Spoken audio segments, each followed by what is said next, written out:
Buddham saranam gacchami. I go to the Buddha for refuge. Dhammam saranam gacchami. I go to the Dharma for refuge. Sangham saranam gacchami. I go to the Sangha for refuge.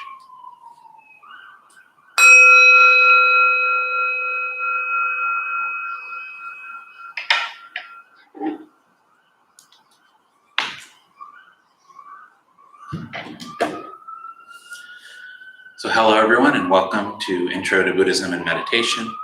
My name is Travis. I'm filling in for Jeff tonight. So as usual, when I'm filling in, I don't necessarily have a lot of notice and I don't get to plan as much as I would like. So tonight's topic, maybe if someone has some suggestions, you can leave them in the chat, the live chat. I'm not totally set on what I want to talk about. I would like to read a little bit from a book. But yeah, so welcome everyone. We'll start with a guided meditation. So I'll be giving some instructions like breathing into the eyes and the ears. This is a perceptual exercise to spread awareness and sensation of relaxation or sensation of the breath throughout the body. Our awareness, the way our awareness tends to slip out or slip off is that our awareness slowly begins to shrink. And then when that awareness gets small, it goes out and we either fall asleep or we get lost in an almost dreamlike thought. So what we're trying to do here is expand this field of awareness to fully embody the body so that we have a sturdier foundation with which to stay present with what's happening in the mind and what's happening in the body.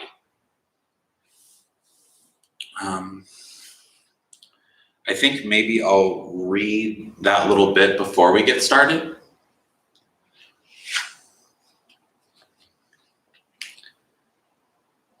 Ajahn Lee once compared alertness to a rope over a pulley that you can pull in two directions. You pull it towards the breath to see what the breath is doing. Then you pull it back to the mind to see how the mind is relating to the breath. To see that things are going well, that things are working. If they're not, you can make adjustments. Pull back a little bit on the breath. Change the breath, change your focal point. This simple exercise of being very clear about what you're doing and checking the results of what you're doing is basic to the whole practice. It's how you develop sensitivity. It's how you break down barriers in the mind. Often we're sensitive to what we're doing, but not the results. Or we notice the results, but not what we're doing to cause them. This applies to all areas of our lives. Sometimes our ignorance is simply a matter of not pointing our attention in the right directions. Other times it's more willful. There are certain things we don't want to see, and so we erect firewalls in our minds. We put up stage sets to hide from ourselves. Part of us knows that we're doing this, and yet part of the mind's agreement is to pretend that we don't. This way we block off unpleasant things, most of which are things we've done in the past that caused harm, especially when they were things that we knew would cause harm but went ahead and did them anyway. That's where we try to block things thoroughly. If this is a habit with us, those firewalls get thicker and thicker, and our willful ignorance becomes a bigger and bigger problem in our minds. So a little something to relate to within this meditation. Noticing not only the breath, but kind of the mind's perception of the breath, how the mind's relating to the breath, how the breath's relating to the mind. noticing the interplay between those two things. So with that, we'll get started with the meditation.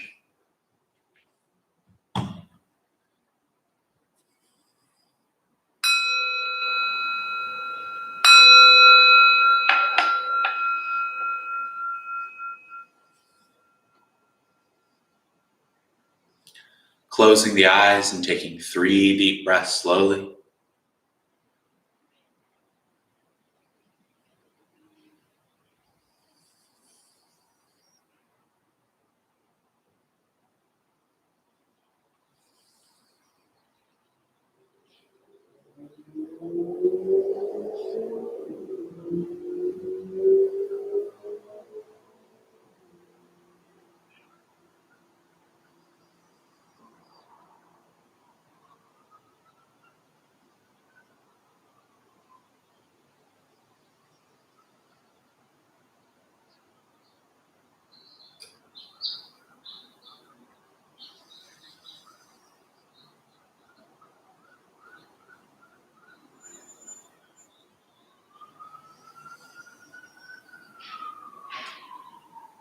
Noticing if deep breathing feels good. If it does, you can keep on breathing in this way.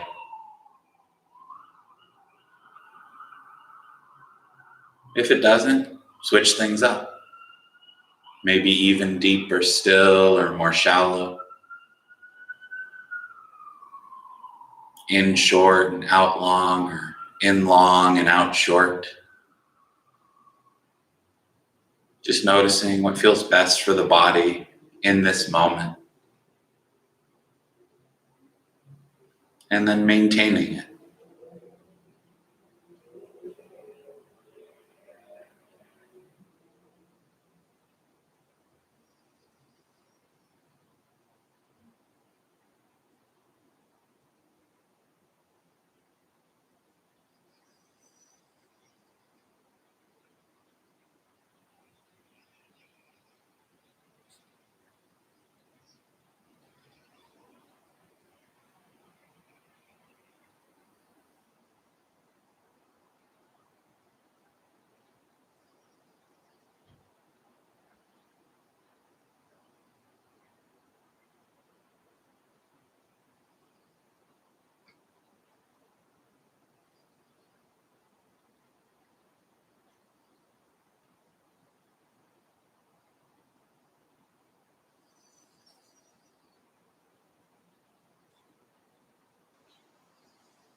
And as you begin to settle into that rhythm and texture of breath that feels best in this moment,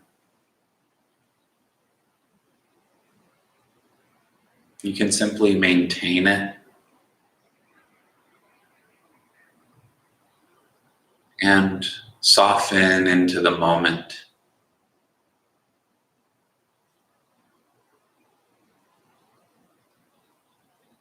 Softening the forehead as you breathe in.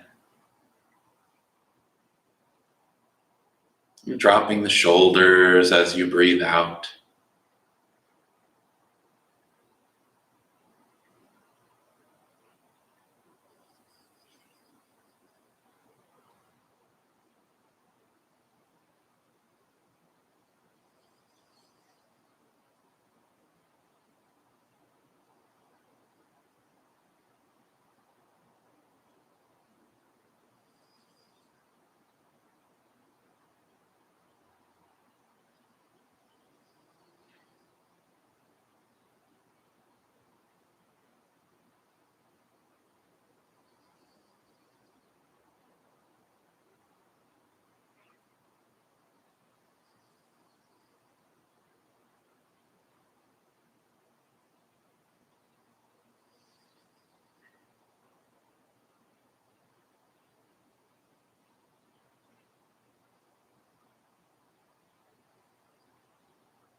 Taking a moment to turn your alertness towards the mind, to notice what kind of relationship you have with the breath, what kind of perceptions you hold about it.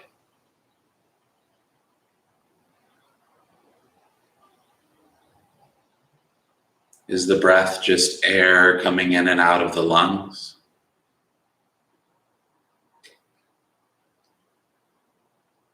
Or do you perceive it as that which gives you life? Something that flows through and nourishes the whole body.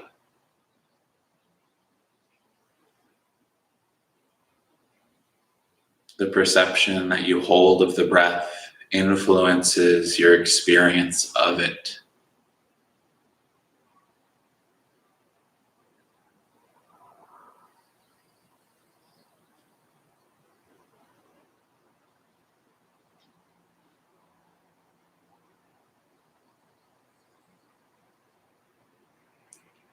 So notice if your perception gets in the way of experiencing the ease of the breath, and adjust that perception and return to the breath.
The breath is so much more than just inhalation and exhalation.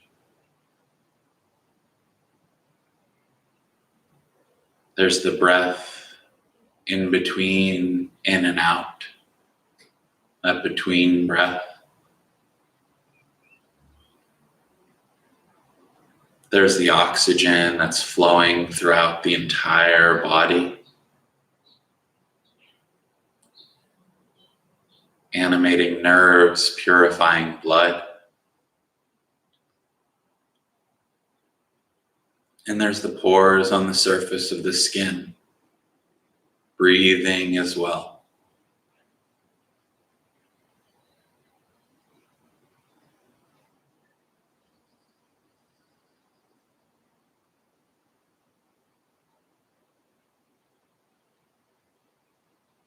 And with that in mind, we can begin to spread our awareness of the breath, spreading the breath itself throughout the body.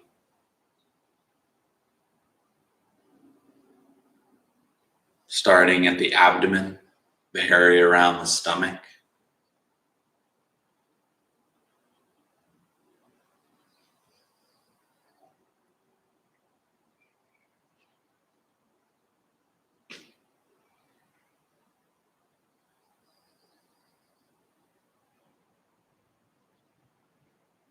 Noticing breath in this part of the body.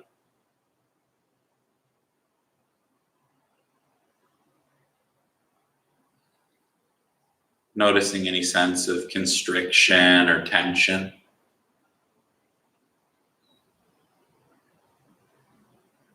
And see if you can allow the breath and your awareness to flow through the tension, dissolving it away bit by bit.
With the abdomen relaxed,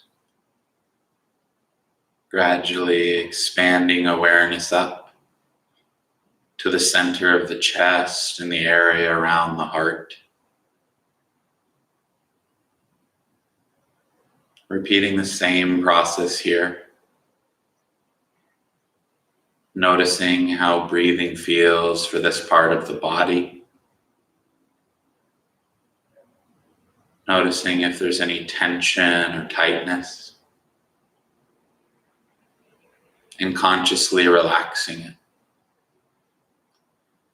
If you want, you can imagine the breath coming in right there at the heart.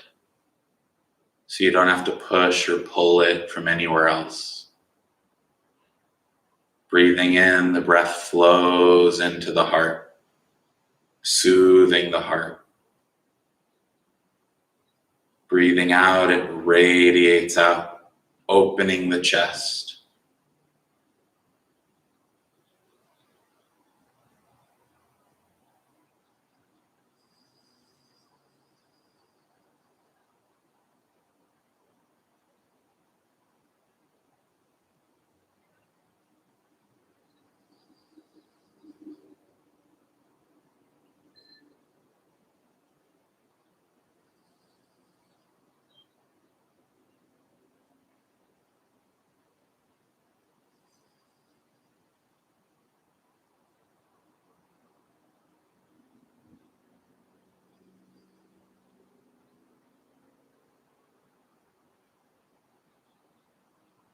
If you want, you can allow a gentle smile to rest on the face.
Gently raising awareness up to the base of the throat, the neck.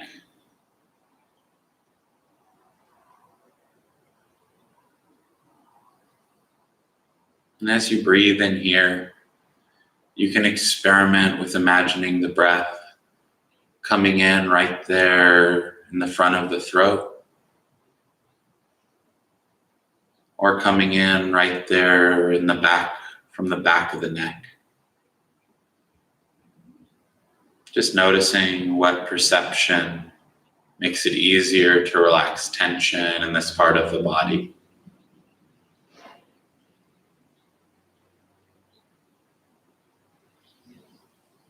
Breathing in, the breath flows through the neck, opening the throat, the airways.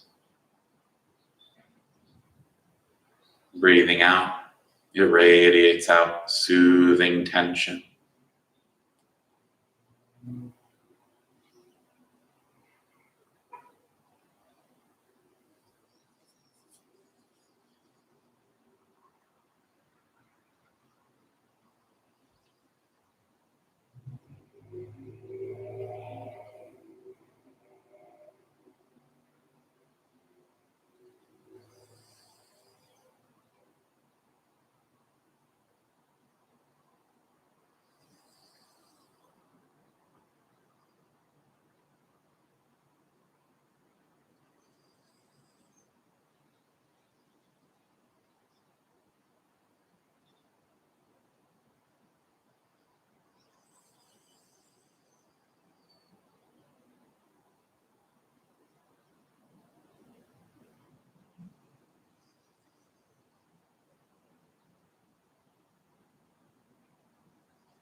With the throat relaxed, gently raising awareness up to the center of the head.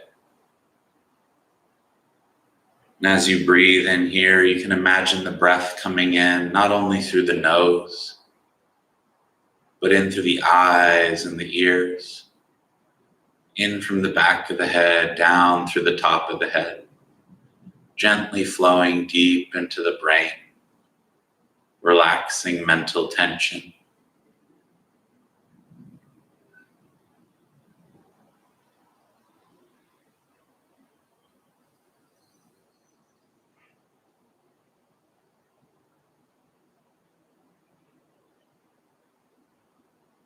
Never forcing the breath, simply guiding it.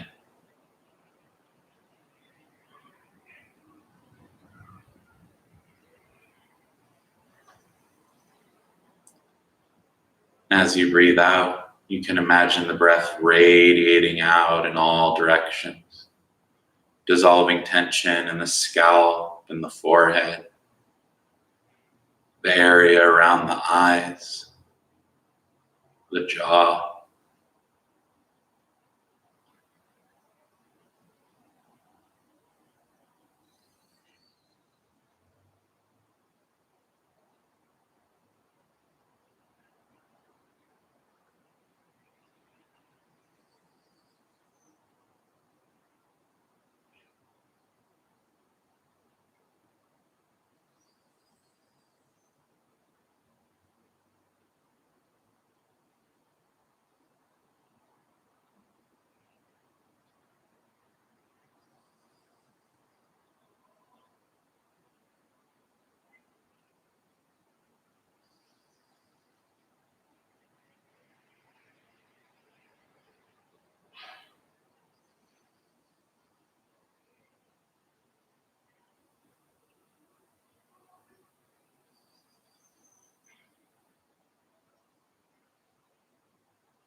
When breath awareness in the head feels good, spacious, pleasant, you can allow that awareness to melt down, to fill the entire body, down the arms and out the hands, down the spine and out the legs.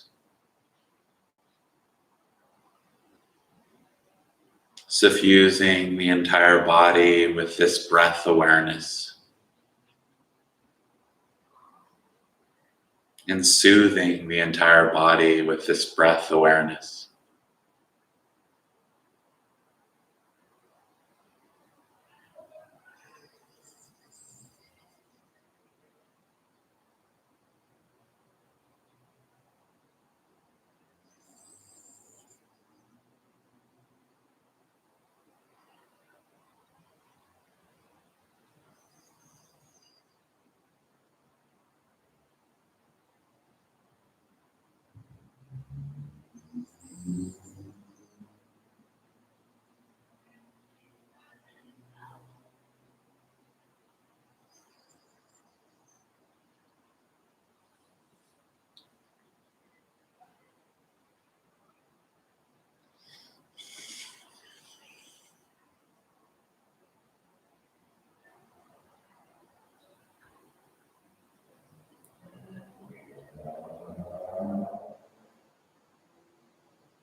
Once again, taking 3 deep breaths slowly.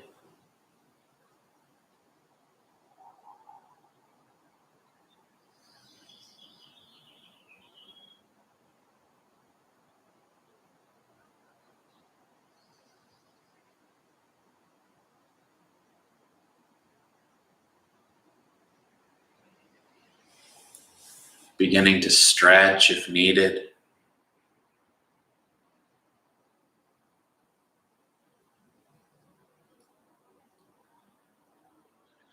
And slowly opening the eyes when ready.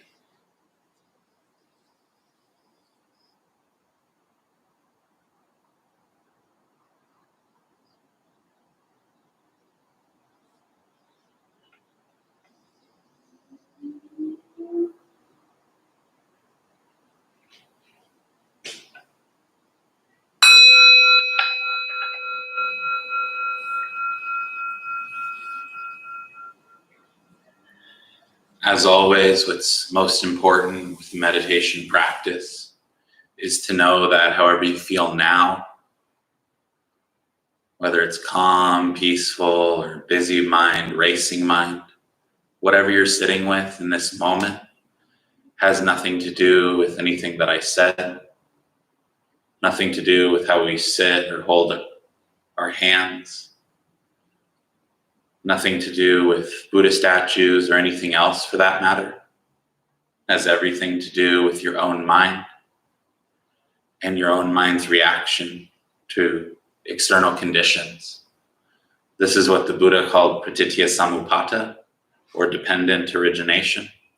This is the basis of the Buddha's awakening. What it means for each of us in our everyday life is all day long things happen and we react. More stuff happens, more reactions.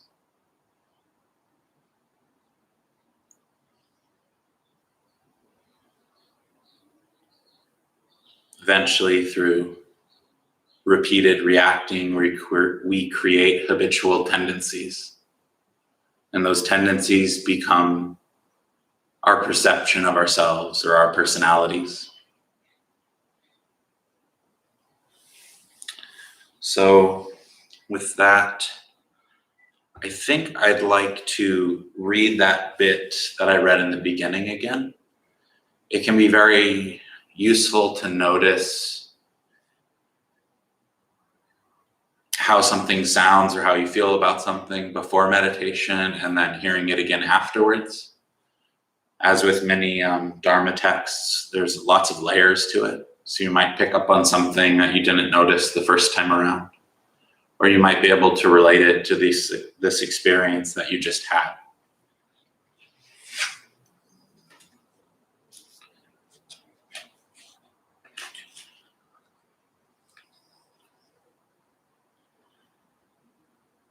The simple exercise of being very clear about what you're doing and checking the results of what you're doing is basic to the whole practice.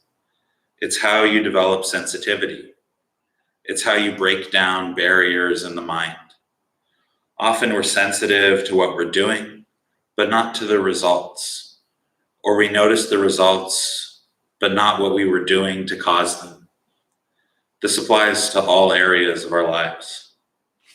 Sometimes our ignorance is simply a matter of not pointing our attention in the right direction. Other times it's more willful. There are certain things we don't want to see, and so we erect firewalls in our minds. We put up stage sets to hide from ourselves. Part of us knows that we're doing this, and yet part of the mind's agreement is to pretend that we don't. This way we block off unpleasant things, most of which are things we've done in the past that caused harm, especially when they were things we knew would cause harm, but we went ahead and did them anyway.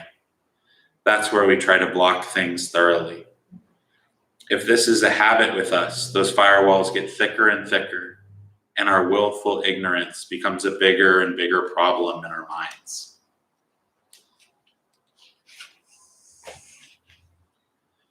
So what that brings up for me is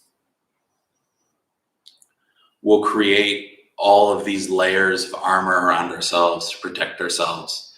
We think we're doing ourselves a favor by trying to block out past traumatic experiences or pretend that they never happened, things like that. What ends up happening is, as it mentioned, those walls get thicker and thicker. And when that happens, that kind of willful ignorance we had where we just were choosing not to look at it becomes more subconscious. We actually do manage to forget about a lot of the issues that we have. But the problem is when we let things slip underneath the radar of our awareness, they're able to grow a lot quicker and a lot nastier because they're growing without any supervision. And then we have some kind of situation happen that then brings some of those things back up. We have some kind of intense situation in our lives, and it kind of jumbles loose some of those tucked away aspects of ourselves. And they've grown stronger than before, more invasive than before. And because we haven't been looking at them, because we've been ignoring them, we didn't develop any tools to deal with them when they do arise. And we end up being piloted by this mass of unskillful mind states without even necessarily realizing how heavily guided we are by it. So with this practice of sitting here, observing what's happening, allowing whatever comes up to come up and simply being with it from this relaxed foundation gives us a space or a platform to begin to work through these things so that when things happen in life, they're not as overwhelming because we've been consciously developing the tools to deal with them instead of running from them. This is apparent in the formula of the Four Noble Truths. In life, there is dukkha, suffering, unsatisfactoriness, stress, dukkha. The second noble truth, the cause of suffering, is craving. Craving for things, craving to not have things. Sometimes phrased as greed, anger, and ignorance, or greed, aversion, and ignorance. And these first two noble truths point out something really important, because each of these four noble truths has a duty associated with it. The duty with regards to dukkha, or suffering, is that suffering is to be comprehended. Meaning when suffering arises, the duty of a practitioner is to actually examine it, to look deeply into it, to be able to have that space to look deeply into it. And when we can really look into something like this, we can start to see the second noble truth, the cause of the suffering or the stress or this dissatisfaction. And once you see the cause, it's much easier to uproot the effect. And what we normally do in our daily lives is the opposite. We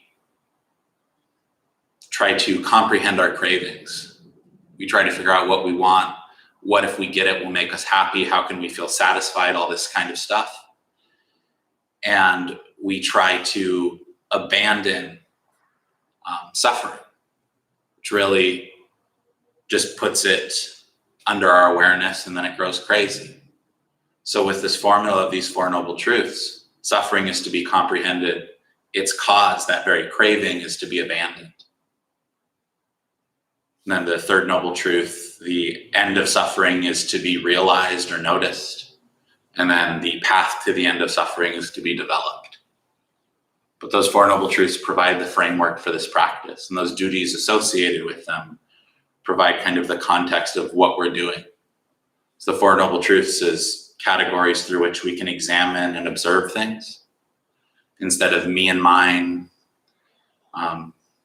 like and dislike, things like that, you have, is this suffering or the cause of suffering?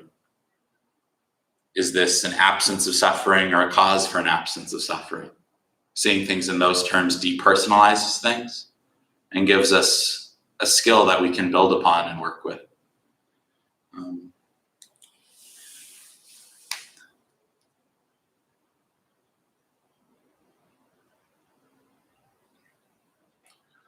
So, okay, we have a question. So Dylan asked, do the Four Noble Truths or Eightfold Path say anything about altruism, the selfless concern for the well-being of others? So, yes. So within these Four Noble Truths, you have those causes of craving that I mentioned, this greed, aversion, and delusion. And Jeff will often talk about, because this craving is meant to be abandoned, he'll often talk about how to abandon that. And you abandon them by cultivating their opposites, right? So the opposite of greed is generosity, or this altruism, this selflessness, giving for the sake of giving. Not for the sake of a reward or praise or anything like that. Giving simply because it's the right thing to do. You overcome aversion or anger with compassion, which again is caring for others. If you see someone suffering, compassion is this warm stillness. Oftentimes people think of compassion as commiseration. In order to have compassion for someone, you have to suffer with them. And that's just kind of where English plays a trick on us. Compassion or co-passion means to feel with. But the word that the Buddha used, karuna, has different connotations to it. And it's being able to be with someone in their suffering and to be motivated to help them, but to not let their suffering become your suffering. It's to be that warm stillness there for them. So if you commiserate with someone, it's kind of like you go down into their depths. If you're this warm stillness with someone, it's as if you're helping to raise them back up. And then you overcome ignorance with wisdom or discernment. Basically noticing how to use cause and effect, and noticing how to exert these Four Noble Truths in our daily lives. So that's where altruism would come in. The Buddha taught very clearly that with a gift, to give, generosity comes with, to be generous because you're moved to be generous, not to be generous because you want a reward or anything like that, but because the heart feels the need to be generous. So then you're generous. Hopefully that kind of answers your question. Any other questions?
So while all of you are, I'm sure, typing up your questions, I'll talk a little bit more about this formula of the Four Noble Truths.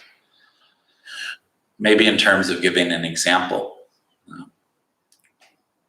of how to go about it.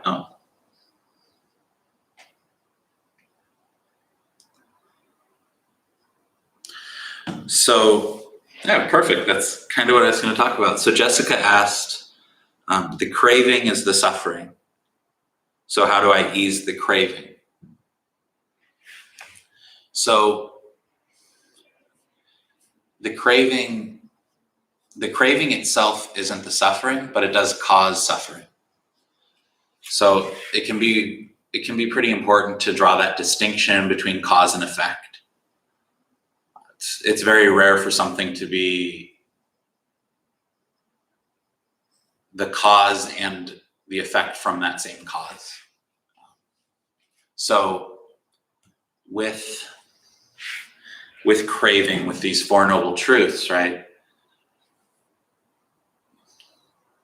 We first have to acknowledge the craving. And then it can be helpful to work with contemplating, doing a pros and cons list, contemplating the drawbacks of that craving. This consistent meditation practice can really help with that, because kind of as mentioned in that reading, there's a lot of things that we either don't want to look at consciously or subconsciously. So when we try to look at something and see the full picture, there's a lot of redacted files in there that we've redacted ourselves. So this process of this consistent meditation, we can begin to see the links between these causes and effects, to see right where the craving is, and to see how the craving gives rise to suffering, how the craving gives rise to pain. Because it's entirely possible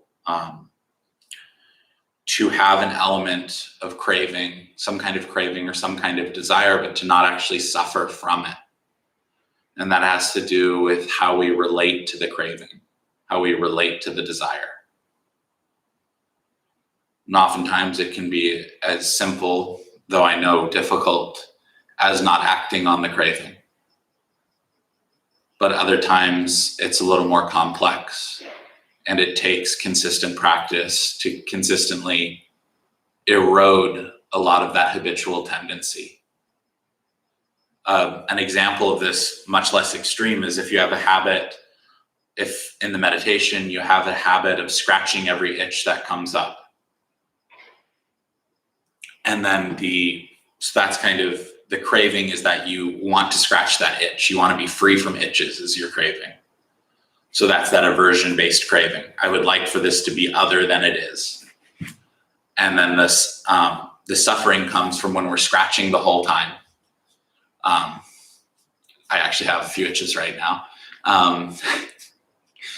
And the suffering comes from scratching those itches, both physically and mentally. The itches, if it's bug bites, for example, just off the top of my head, if it's bug bites, for example, the suffering comes in the form of the bleeding, but it also comes in the form of disturbing the mind.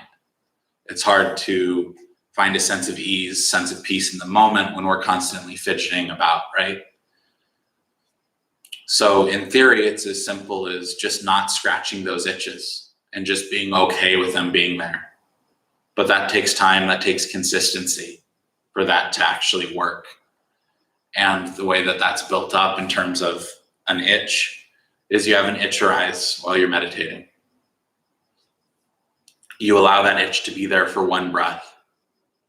You see if you can allow it to be there for two, and you keep that up.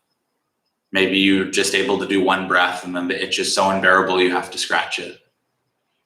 Maybe you're able to do 3, 4, or 5 breaths and the itch fades away.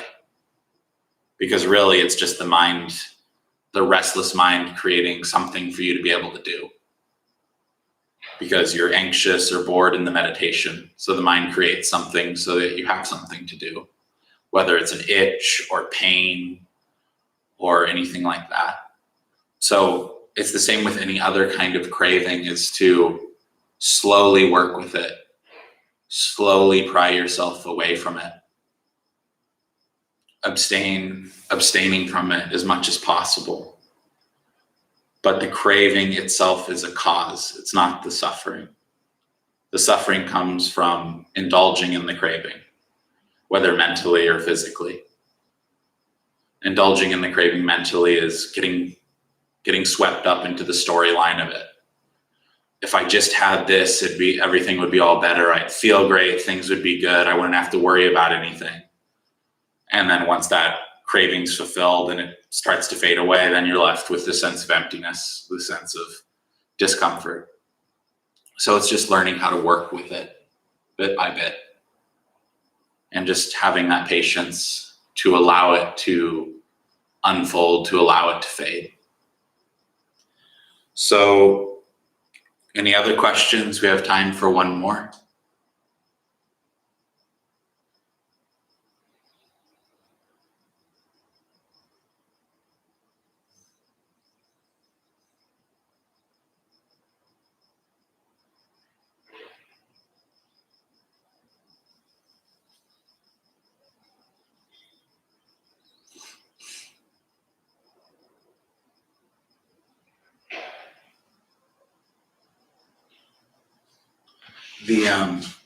The book that I read the quote from, for anyone who's interested, it's called Meditations 2. It's by Thanissaro Bhikkhu or Ajahn Jeff, because of course it is. This is a kind of a collection of talks that he's given that are transcribed. This one's called The Walls of Ignorance. And if you go on dhammatalks.org, DHAMMA, talks.org, you can find this Meditations 2 on there in ebook form. You can read it for free. You can probably even find the original recording and listen to that if you'd like to hear the whole thing. I only read a small portion of it. But if that's something you're interested, that's how you find it.